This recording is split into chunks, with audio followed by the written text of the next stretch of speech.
Hello and welcome students.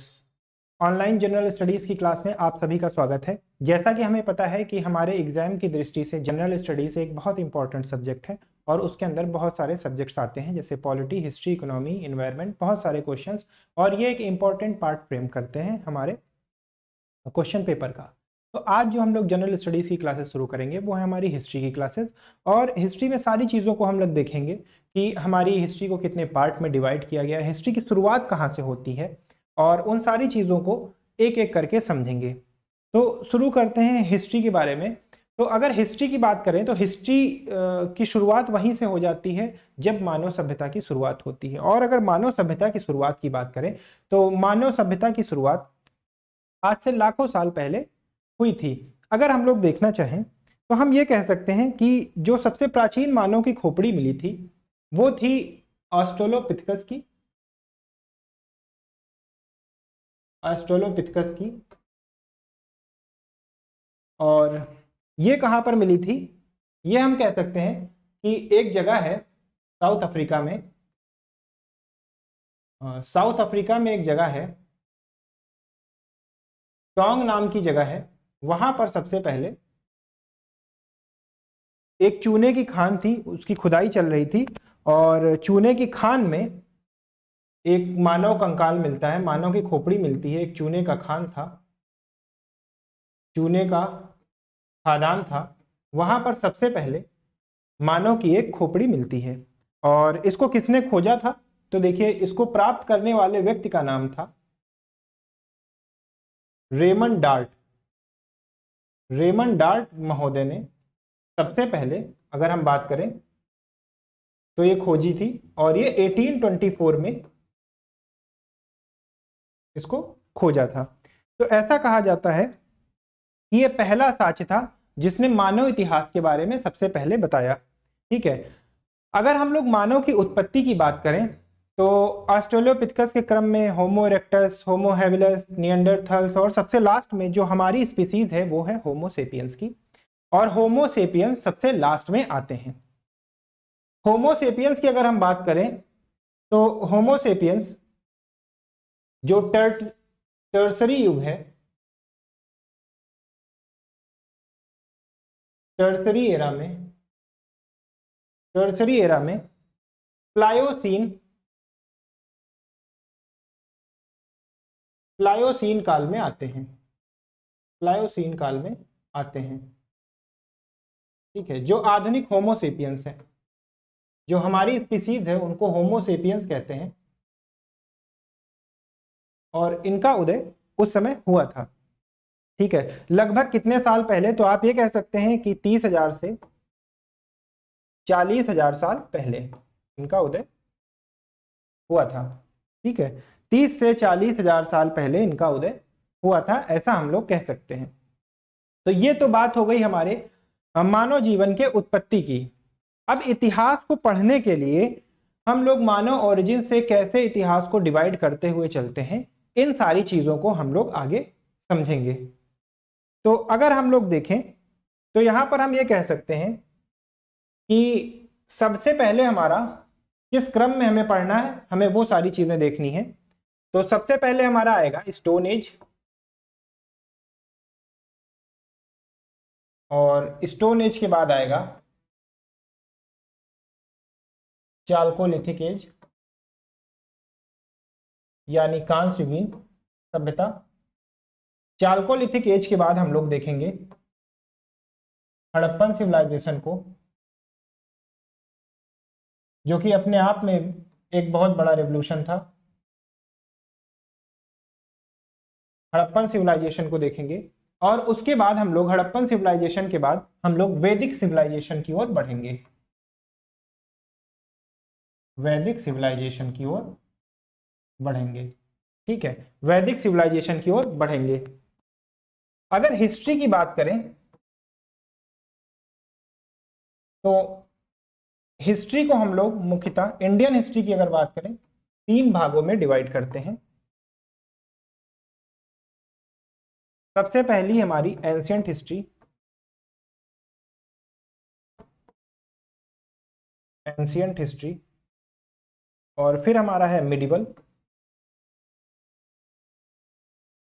और फिर आता है मिडिवल हिस्ट्री,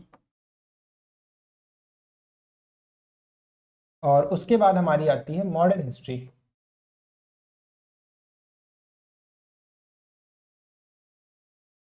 मॉडर्न हिस्ट्री, अगर इसके समय की बात करें तो ये हमारा प्राचीन इतिहास का पोर्शन है, ये हमारा मध्यकालीन इतिहास का पोर्शन है, और ये हमारी मॉडर्न हिस्ट्री का पोर्शन है। अगर एंशियंट हिस्ट्री की बात करें तो एंशियंट हिस्ट्री हमारी कैसे चलती है, एंशियंट हिस्ट्री के ये सारे टॉपिक्स हैं।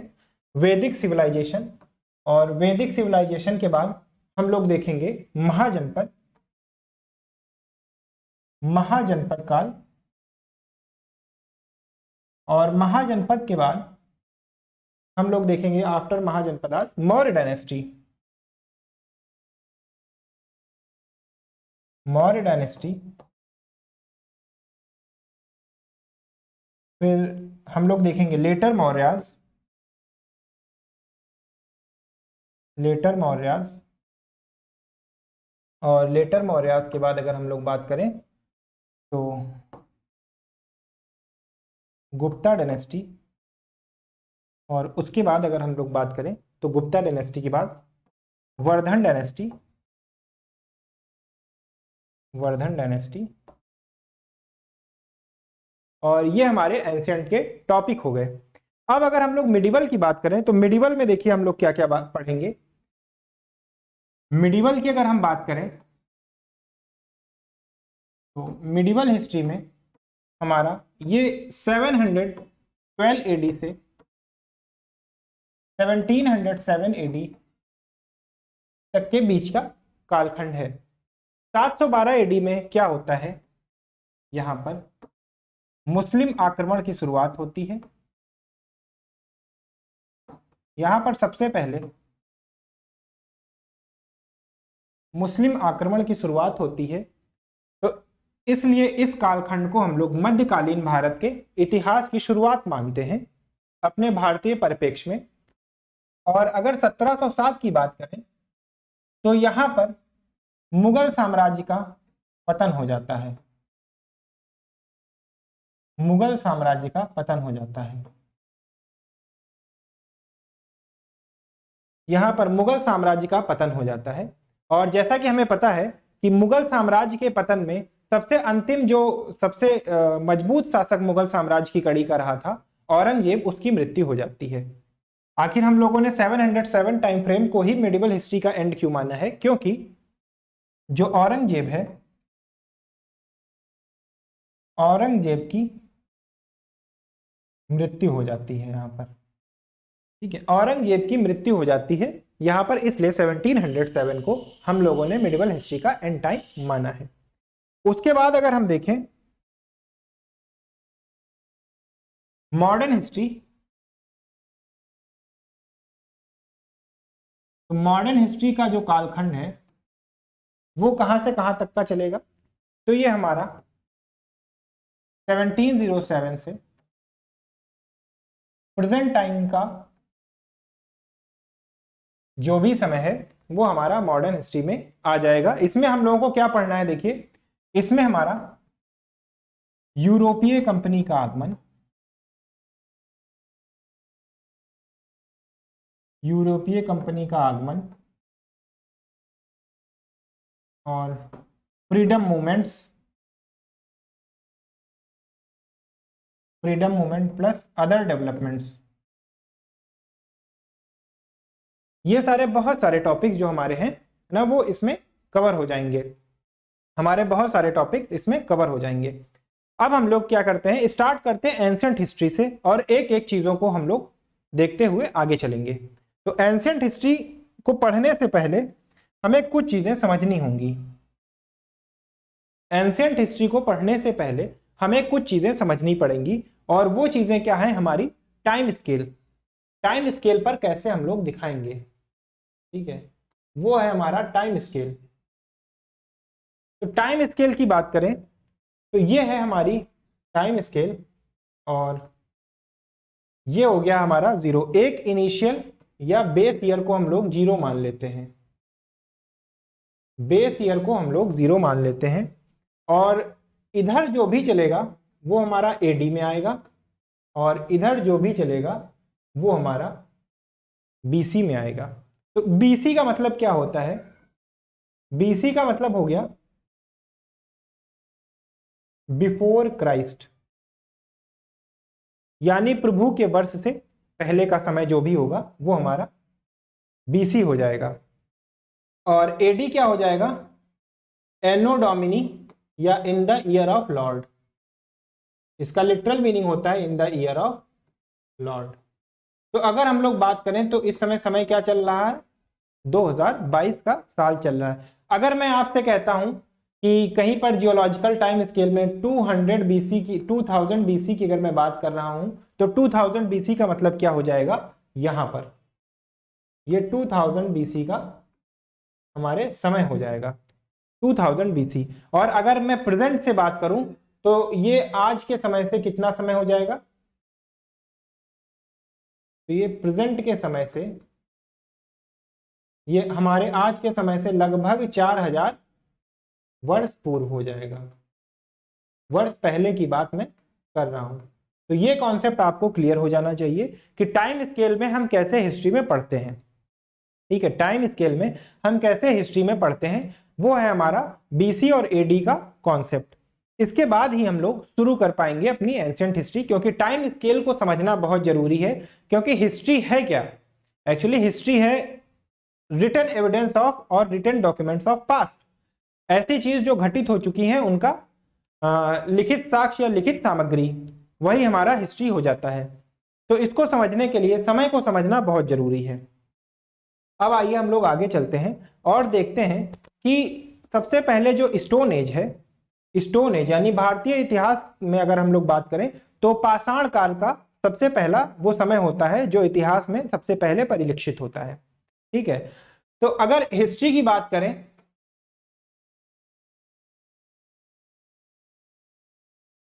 तो फादर ऑफ हिस्ट्री किसे कहते हैं? फादर ऑफ हिस्ट्री कहते हैं फादर ऑफ हिस्ट्री, ये हमारे हैं हेरोडोट्स महोदय। और इन्हें क्यों कहा जाता है? देखिए 5th सेंचुरी में पैदा हुए थे, something around 5th century BC। ठीक है, इन्होंने एक पुस्तक लिखी थी हिस्टोरिका, और ऐसा कहा जाता है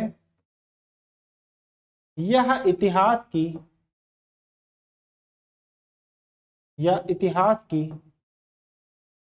पहली पुस्तक है,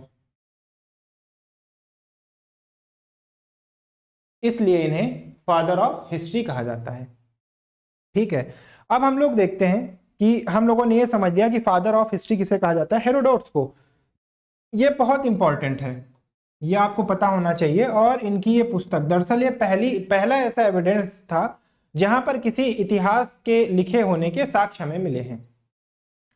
अब हम लोग देखते हैं कि हम लोग शुरू कहां से करेंगे। तो हम लोग शुरू करेंगे स्टोन एज से। स्टोन एज से हम लोग शुरू करेंगे। स्टोन एज को हिंदी में कहते हैं पाषाण काल।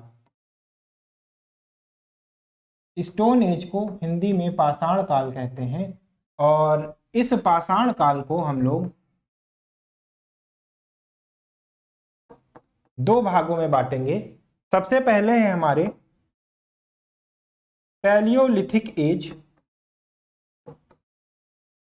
Palaeolithic age. उसके बाद है हमारा मेसोलिथिक एज,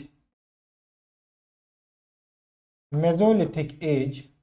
और फिर है हमारा neolithic age, neolithic age. Stone age को हमने इस तरीके से डिवाइड किया हुआ है।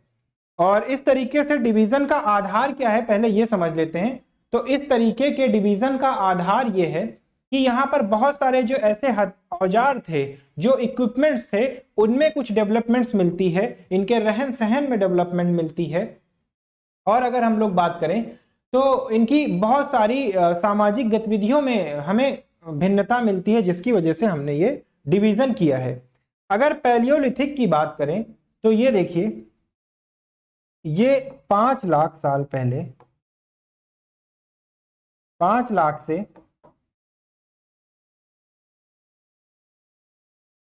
10,000 वर्ष पूर्व की बात है। ठीक है, 5 लाख से 10,000 वर्ष पूर्व का जो समय है, इसको हिंदी में हम लोग कहते हैं पैलियोलिथिक एज को पुरा पाषाण काल। पुरा पाषाण काल हम लोग कहते हैं। अगर मेसोलिथिक एज की हम लोग बात करें तो ये हमारा चलेगा 10,000 से 8,000 BC तक। और अगर इसकी बात करें तो ये हमारा चलेगा, ये वर्ष पूर्व की बात है, वर्ष पूर्व तक। और अगर नियोलिथिक की बात करें तो ये 8,000 से 6,000 वर्ष पूर्व का समय है। ठीक है, तो हम लोग देखते हैं पैलियोलिथिक एज हमारी कब से कब तक है, 5 लाख से 10 लाख वर्ष पूर्व तक। मेसोलिथिक एज हमारी 10,000 से 8,000 वर्ष पूर्व तक है। और नियोलिथिक एज हमारी 8,000 से 6,000 वर्ष पूर्व तक है। ठीक है, तो ये हो गया हमारा डिवीजन, कैसे हम लोग स्टोन एज को पढ़ेंगे। अब आइए हम लोग शुरू करते हैं पैलियोलिथिक एज से, और पैलियोलिथिक एज के बारे में जानते हैं और देखते हैं। अगर पैलियोलिथिक एज की बात करें, पैलियोलिथिक एज की, पैलियोलिथिक एज की बात करें तो इसको भी 3 भागों में बांटा जा सकता है। इसको भी 3 भागों में बांटा जा सकता है स्टडी करने के लिए, जिसमें हमारा पहला है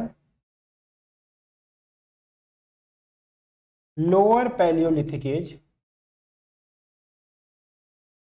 लोअर पैलियोलिथिक एज, उसके बाद है middle Palaeolithic,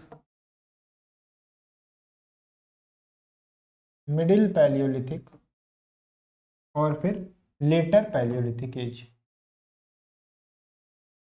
letter palaeolithic age, later palaeolithic age. अगर इसके समय की बात करें तो ये लगभग 5 लाख वर्ष पूर्व से 50,000 वर्ष पूर्व का समय है। और अगर मिडिल पैलियोलिथिक एज की बात करें तो ये 50,000 से 40,000 वर्ष पूर्व के की बात है। और अगर इसकी बात करें तो 40,000 से हम लोग देखते हैं कि 10,000 वर्ष पूर्व तक, 10,000 वर्ष पूर्व तक का जो कालखंड है वो हमें यहाँ देखने को मिलता है। तो पैलियोलिथिक की अगर हम लोग बात करें तो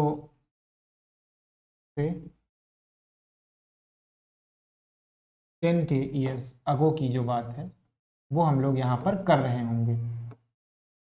तो ये जो समय है, इस समय की बात हम लोग यहाँ कर रहे होंगे पैलियोलिथिक में। 5 लाख वर्ष पूर्व से 10,000 साल तक का ये जो समय है वो हमारा पैलियोलिथिक अपने आप में समेटे है। कुछ कुछ विशेषताएं हैं, हम इन विशेषताओं को आगे देखेंगे। ठीक है, तो इसमें क्या विशेषता थी, तो इसमें देखिए, इसमें कुछ भी नहीं थी, ये बस प्रारंभिक मानव जो थे, प्रारंभिक मानव के उदय का समय था, मानव के उदय का समय था, उदय का समय था। ठीक है, और यहां की अगर हम लोग बात करें, देखिए यहां की, तो जो सबसे प्राचीन, जो सबसे प्राचीन एविडेंस मिले हैं, जो सबसे प्राचीन एविडेंस मिले हैं वो कहाँ के हैं, तो देख लेते हैं। मैंने आपको बताया था कि एस्ट्रेलोपिथेकस जो है, ऑस्ट्रेलोपिथेकस, इसके साक्ष्य मिले हैं। एस्ट्रेलो का मतलब होता है सुदूर दक्षिण, सुदूर दक्षिण, ठीक है, सुदूर दक्षिण में मिला है। कहां पर? साउथ अफ्रीका, साउथ अफ्रीका में, ठीक है। तो अगर हम लोग बात करें तो साउथ अफ्रीका में एस्ट्रेलोपिथेकस की खोपड़ी बरामद हुई है। इसका कंकाल मिला है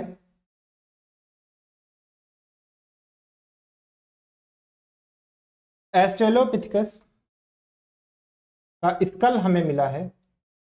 और साउथ अफ्रीका की कौन सी जगह थी? ट्रांसवाल प्रोविंस जो है, ट्रांसवाल प्रोविंस में एक गांव है टोंग, ठीक है, वहां पर मिला है। और इसको खोजने वाले व्यक्ति का क्या नाम था? इसको खोजने वाले व्यक्ति का नाम था Robert, Robert dart.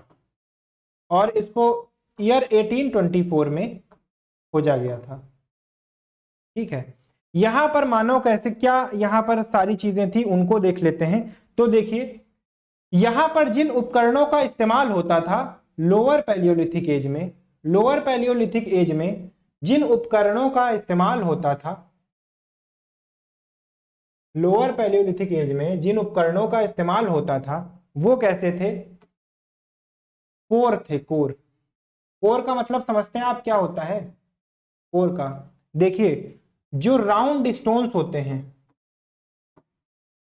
Round big stones, round big stones, उनका इस्तेमाल यहां पर किया जाता था, ठीक है। जो राउंड बिग स्टोन्स होते थे उनका इस्तेमाल यहां पर किया जाता था। और उसके बाद अगर हम लोग बात करें मिडिल पैलियोलिथिक की, मिडिल पैलियोलिथिक की अगर हम बात करें, इसमें क्या होता था? देखिए, अच्छा, पैलियोलिथिक की बात हम बताएं तो इसमें आग की खोज थी।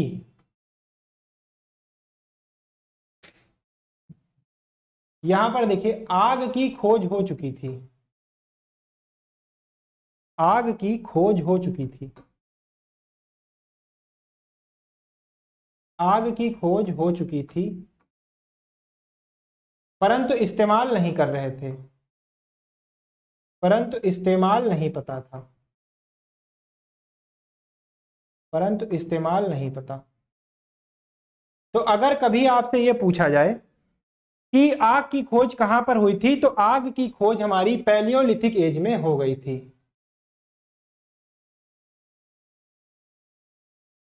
आग की खोज, फायर हमारा कहां पर खोज लिया गया था? पैलियोलिथिक एज में, पैलियोलिथिक एज में। एक्चुअली था क्या कि देखिए, जो निएंडरथल मानव थे, मैं आपको ये बता देता हूं कहां से पता चलता है। जो निएंडरथल मानव थे, जो निएंडरथल मानव थे, सबसे पहले इनके जो हमें स्कल्स मिले हैं और इनके आसपास के रहने का जो एरिया मिला है वहां पर आग के साक्ष्य मिले हैं, जिससे हमें पता चलता है कि आग की खोज हो चुकी थी पैलियोलिथिक एज में ही। तो ये एक बहुत इंपॉर्टेंट क्वेश्चन है कि आग की खोज कब हुई थी, तो वो पैलियोलिथिक एज में हो चुकी थी, ठीक है। फिर यहां पर अगर हम हथियारों की बात करें कि किस प्रकार के उपकरणों का इस्तेमाल ये लोग करते थे, तो किस प्रकार के उपकरणों का इस्तेमाल होता था, देखिए भाई। तो यहां पर जो उपकरण थे वो स्क्रैपर, स्क्रैपर हुआ करते थे, ठीक है, स्क्रैपर थे और पेबल्स थे, पेबल्स थे, ये सारे उपकरण हुआ करते थे। माने अगर हम बात करें तो देखिए, ऐसे स्क्रैपर और पेबल्स हुआ करते थे जो जानवरों को मारने में इस्तेमाल आते थे। और अभी भी जो इनका जीवन था वो हंटिंग हंटिंग एंड गैदरिंग का था, हंटिंग एंड गैदरिंग का था। ठीक है, हंटिंग एंड गैदरिंग का जीवन ये लोग जी रहे थे मिडिल पैलियोलिथिक एज में। ये हंटिंग एंड गैदरिंग का इनका जीवन चल रहा था और उसी से सारी चीजें थी। यहां पर देखिए अभी कृषि की खोज नहीं हुई है, कृषि यानी agriculture is completely absent, agriculture is completely absent here, although they know which type of fruits are produced in which of the seasons. उन्हें यह पता था कि कौन सा फल कौन से मौसम में होता है, ये सारी चीजें पता थी, लेकिन कृषि का कैसे, कृषि का क्या साक्ष्य होता है ये उन्हें नहीं पता था। ठीक है, अब आइए आगे चलते हैं हम लोग और देखते हैं लोअर पैलियोलिथिक एज में, लोअर पैलियोलिथिक एज में चलते हैं। इसको हिंदी में निम्न पुरा पाषाण काल भी बोलते हैं, निम्न पुरा पाषाण काल, निम्न पुरा पाषाण काल भी बोलते हैं। और इसका जो टाइम है वो है 40,000 से 10,000 वर्ष पूर्व। इसमें कुछ इंपॉर्टेंट डेवलपमेंट होती है। बहुत सारे इतिहासकारों ने तो लोअर पैलियोलिथिक एज को, निम्न पुरा पाषाण काल को एक रेवोल्यूशन का नाम दे दिया है। बहुत सारे हिस्टोरियन ऐसे हैं जिन्होंने इसको एक रेवोल्यूशन का नाम दे दिया है। बात समझिए कि यहां पर चल क्या रहा है। अगर मैं आपसे बात करूं तो जो आइस एज थी, यहां की कुछ कैरेक्टरिस्टिक है, इस काल की कुछ विशेषता है जो हमें पता होना चाहिए कि आखिर क्यों इसे रेवोल्यूशन कह दिया गया बहुत सारे लोगों के द्वारा। तो यहां की कुछ विशेषता है, और विशेषताओं की अगर हम बात करें तो आइस एज जो है, जो आइस एज हमारी चल रही थी, आइस एज अब एंड होने वाला है, आइस एज अब एंड होने वाला है। और देखिए जो एनिमल्स थे, ठीक है, एनिमल्स जो थे, animals size goes on decreasing.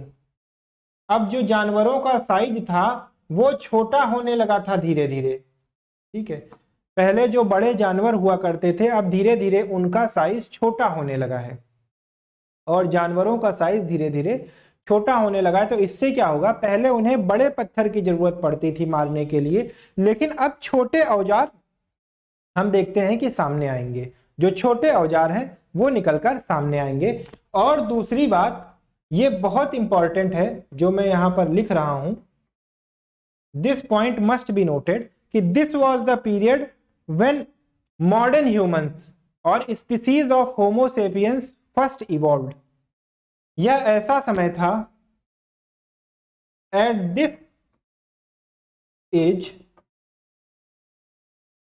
This age Homo sapiens,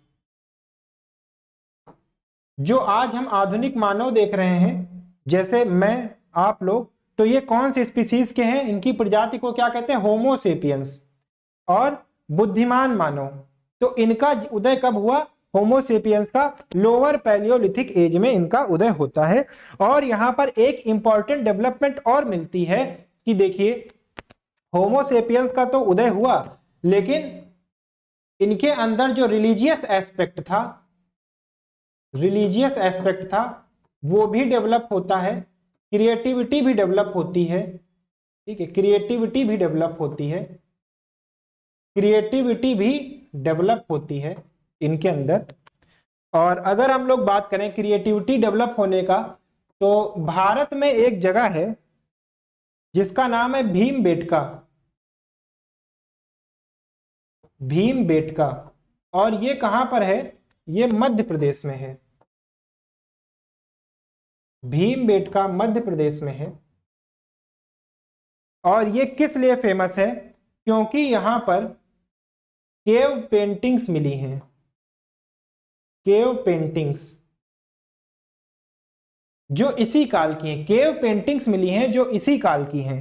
ठीक है, ऐसा माना जाता है कि ये जो भीमबेटका की केव पेंटिंग्स हैं ये 40,000 वर्ष पुरानी है, 40,000 वर्ष पुरानी है।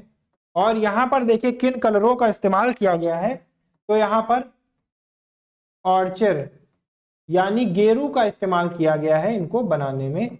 और किस प्रकार की आकृतियों को दिखाया गया है यहां पर, तो देखिए अगर मैं बात करूं यहां पर इंसान को शिकार करते हुए, इंसान को जानवरों पर वार करते हुए, अभी तो कुछ जानवर ऐसे बड़े साइज के हैं जिनसे डरते हुए भी दिखाया गया है, मानवों को डरते हुए भी दिखाया गया है। तो ये सारी चीजें जो हैं वो इसी काल की डेवलपमेंट है, लोअर पैलियोलिथिक एज की ही डेवलपमेंट है। तो उसमें दो चीजें बहुत इंपॉर्टेंट हैं। एक तो हमारा होमोसेपियंस का उदय। होमोसेपियंस का उदय कब होता है अगर आपसे पूछे, तो ये टर्सरी एज में होता है, टर्शियरी एज में होता है, टर्सरी एज में होता है। और टर्सरी एज के प्लायोसीन काल में होता है इनका उदय। तो होमियोसेपियंस का उदय कहां होता है, टर्सरी एज के प्लायोसीन काल में। और उस समय क्या चल रहा था, लोअर पैलियोलिथिक एज चल रही थी हमारी।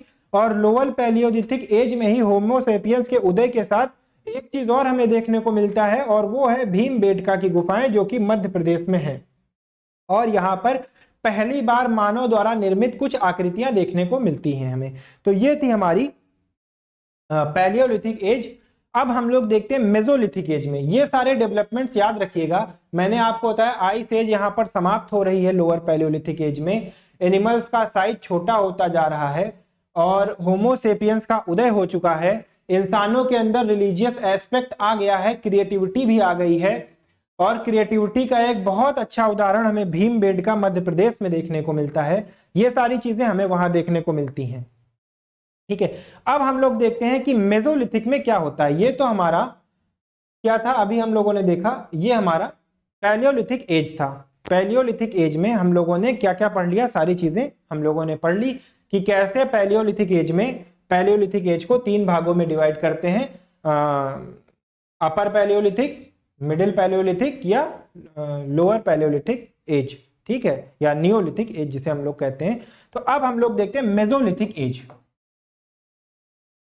और मेसोलिथिक एज में हम लोग देखते हैं मेसोलिथिक एज, और ये हमारा कब से कब तक चलता है, देखिए इसको हिंदी में बोलते हैं मध्य पाषाण काल। मध्य पाषाण काल इसको हिंदी में बोलते हैं, मध्य पाषाण काल इसको हिंदी में बोलते हैं। और ये कब से कब चलेगा हमारा, देखिए ये 10,000 से 8,000 ईयर्स अगो की बात है। 10,000 से 8,000 ईयर्स अगो की बात है आज के समय से। मेसोलिथिक एज में क्या होता है, मैंने आपको बताया था कि आग का आविष्कार कब हुआ था। देखिए आग जो थी, फायर, इसका डेवलपमेंट कब हुआ था, आग का डेवलपमेंट हुआ था हमारा पैलियोलिथिक एज में। ठीक है, ये पैलियोलिथिक एज में हो गया था। अब यहां पर देखिए इसको कैटेगराइज क्यों किया गया है, क्योंकि यहां पर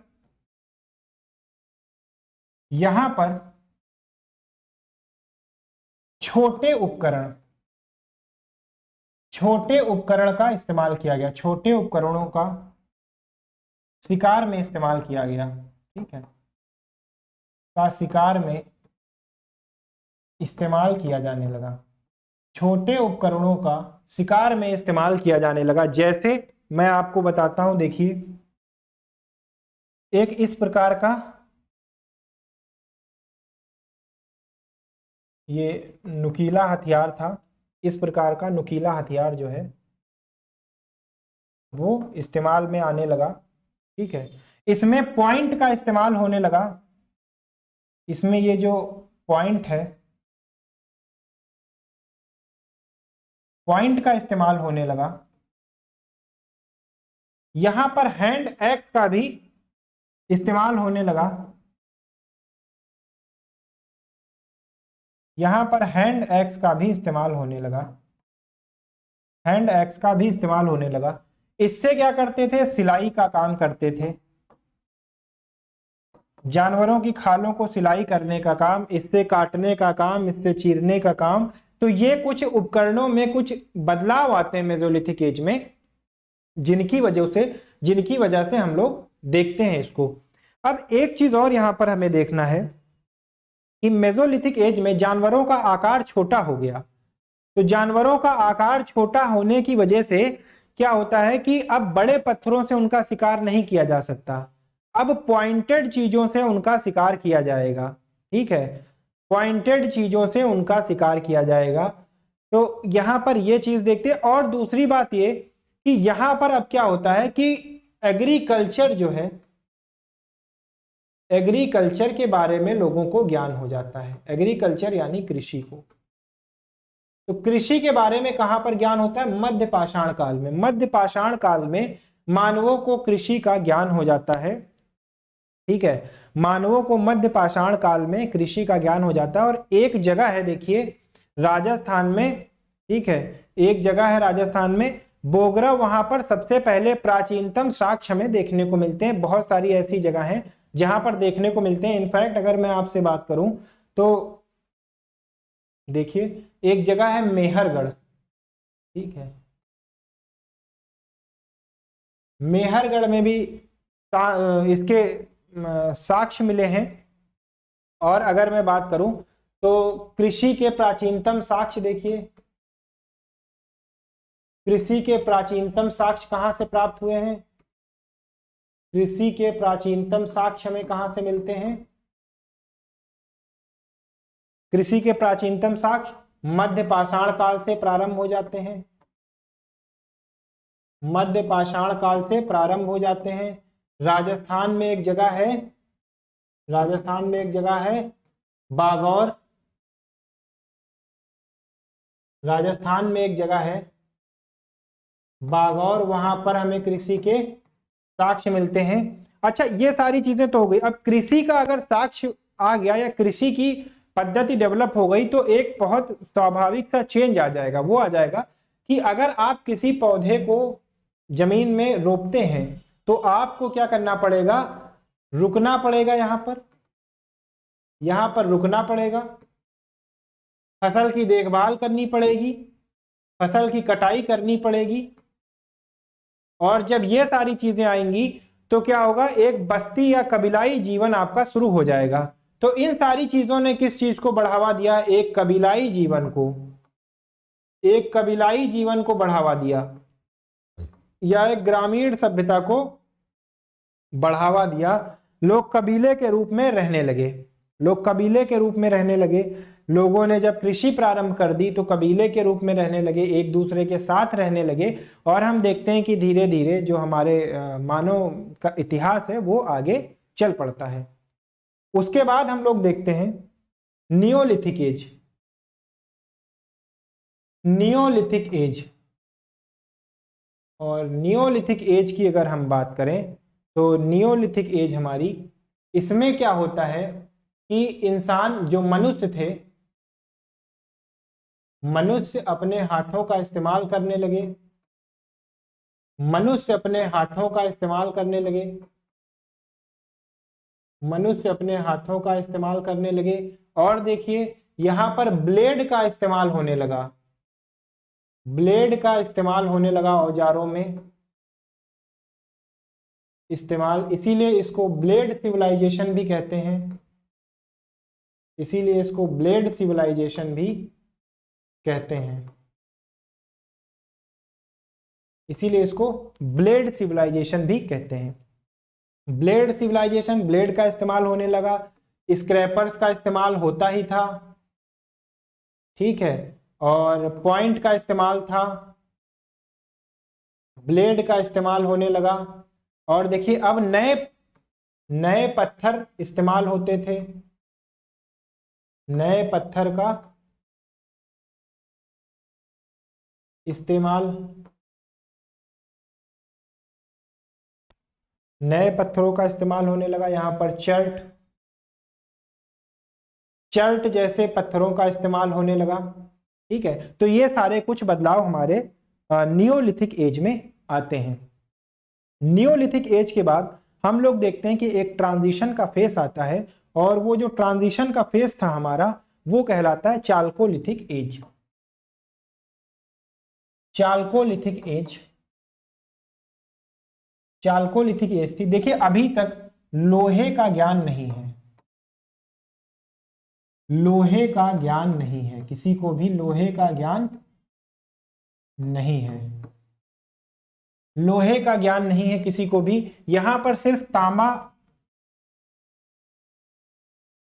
तांबे का इस्तेमाल होता था, तांबे का इस्तेमाल, इसलिए इसको चाल्कोलिथिक एज कहा गया है। पत्थरों के साथ तांबे का इस्तेमाल था, और ये जो तांबा था ये कहां से मिलता था, ये राजस्थान से मिलता था। ठीक है, तो बहुत सारी अलग अलग संस्कृतियां आई चाल्कोलिथिक एज में, और चाल्कोलिथिक एज में तांबे का व्यापक इस्तेमाल होने लगा। तांबे की सप्लाई कहां से होती थी, राजस्थान से होती थी। और यहां पर हम लोग देखते हैं कि बहुत सारे अलग अलग सिविलाइजेशंस निकलकर सामने आ गए, और यहाँ पर छोटी मोटी ग्रामीण बस्तियों का उदय होने लगा।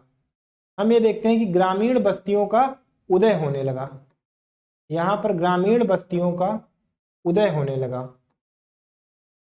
ग्रामीण बस्तियों का उदय होने लगा यहाँ पर। ठीक है, ये सारी चीजें हो गई हमारी चाल्कोलिथिक एज की। अब आइए देखते हैं कि कौन कौन सी वो साइट्स थी जहां पर हमें पाषाण काल के साक्ष्य मिलते हैं। कौन कौन सी वो साइट्स थी जहां पर पाषाण काल के साक्ष्य हमें मिलते हैं। तो उनको देखने के लिए देखिए, पाषाण काल के साक्ष्यों को देखने के लिए, पाषाण काल के साक्ष्यों को देखने के लिए सबसे पहले हम लोग देखते हैं कि एक जगह है बुर्ज होम। ठीक है, एक जगह है बुर्ज होम, और ये है जम्मू एंड कश्मीर में। ठीक है, जम्मू एंड कश्मीर में। और यहां पर देखिए किस चीज के साक्ष्य मिलते हैं, यहां पर कुत्ते के